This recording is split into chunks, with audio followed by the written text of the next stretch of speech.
Hello everyone. Hi.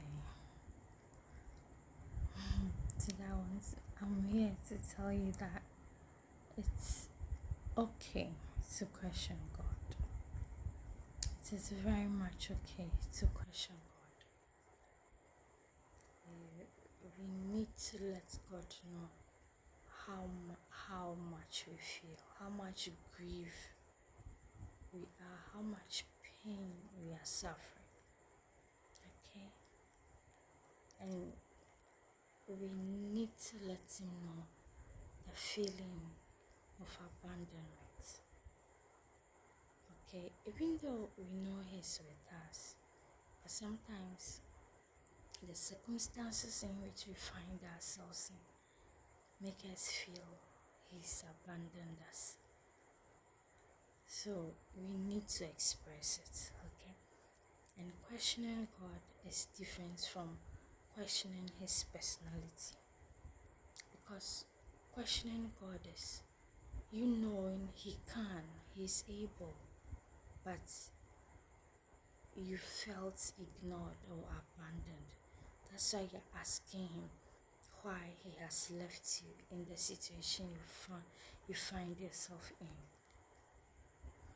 even though He could have taken you out of that. But questioning His personality is doubting His potential and being skeptical about who He is. Okay? That is where the problem is. So I think this is why there is this culture in most churches saying we shouldn't question God. It is not okay to ask God why. I think this is the reason, because people will mistaken questioning His personality to questioning Him. The, I hope you've got it there. Yes, so today I want to share with you some Bible stories that proves that it is okay to question God, even though we know that He's always with us. It's okay to express our feeling of abandonment to Him. The first one is in John chapter 11. That's this popular and common story, the story of Mary and Martha and their brother Lazarus. And Lazarus died, and Lazarus was dead, and Jesus visited them after 4 days of his death. So when Martha saw Jesus, she lamented. She said, "Lord, if you had been here, my brother wouldn't have died." And Jesus assured her, saying, "Your brother is asleep. I am the resurrection and the life." But Martha took it as the afterlife resurrection. Okay? And also, when Mary saw Jesus, she rushed out in tears to meet Him and expressed her grief to Jesus in the same words as Martha. And she said, "Lord, if you had been here, my brother wouldn't have died," whilst weeping. So, in that, Jesus was moved with compassion. And for the first time, we saw Jesus weeping in the Bible. John 11:35, and Jesus wept. It was out of Mary's tears and her neighbors' tears. Jesus was moved with compassion. Okay? And He raised Lazarus from the dead, even though he was dead for 4 days and has started emitting odor. Okay? And this was to glorify God, that He can raise the dead.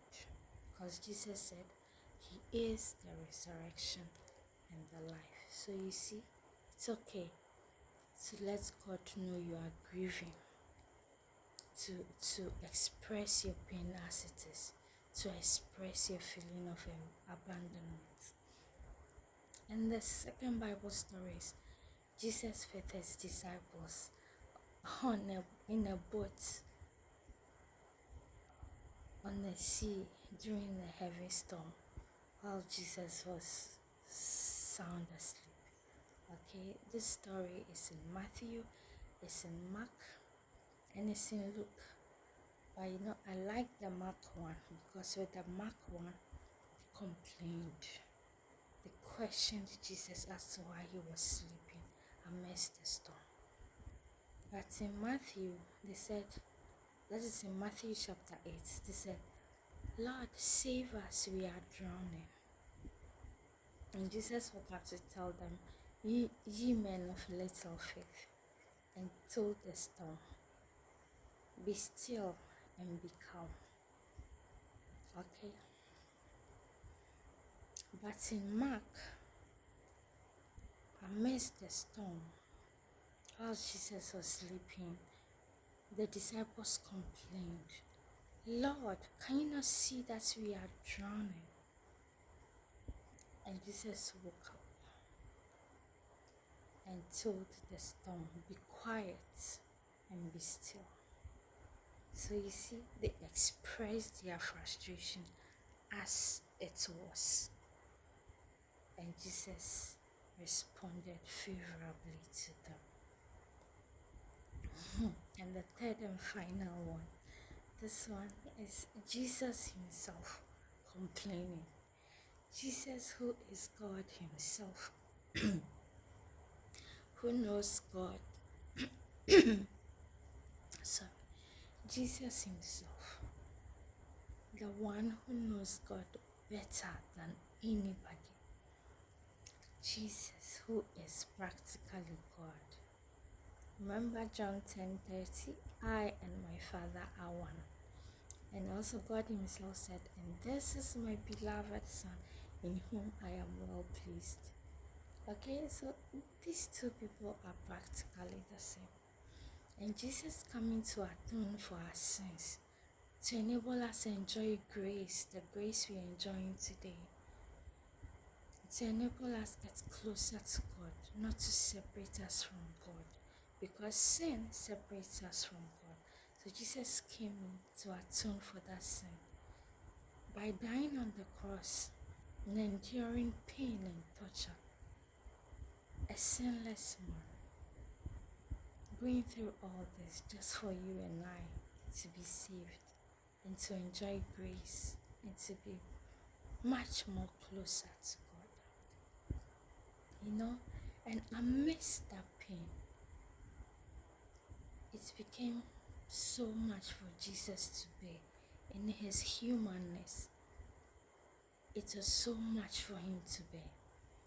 He felt abandoned by his Father, even though he knows that he is always with him, ultimately with him. He felt abandoned amidst the pain. It was too much for him to bear, and he cried out. In Matthew chapter 27, he says, my God, why have you forsaken me? So even Jesus complained. So how much more us? In your humanness, express your pain as it is. Express the grief you are feeling. The feeling of abandonment. Express it. God knows we are human. And when you express that, you make his how do I put it? You make his potency come to life. God is omnipotent. You make that come to life because you know he can, and he's not doing it. So you complaining to him means you know he can and he's not doing it. So it's okay. We need Jesus and feel abandoned and ask him why. How much more us? Are we much more, much less? Much less us. Yes, Jesus is supreme. Be blessed. It's okay to complain to God, to question Him, and not to question His personality.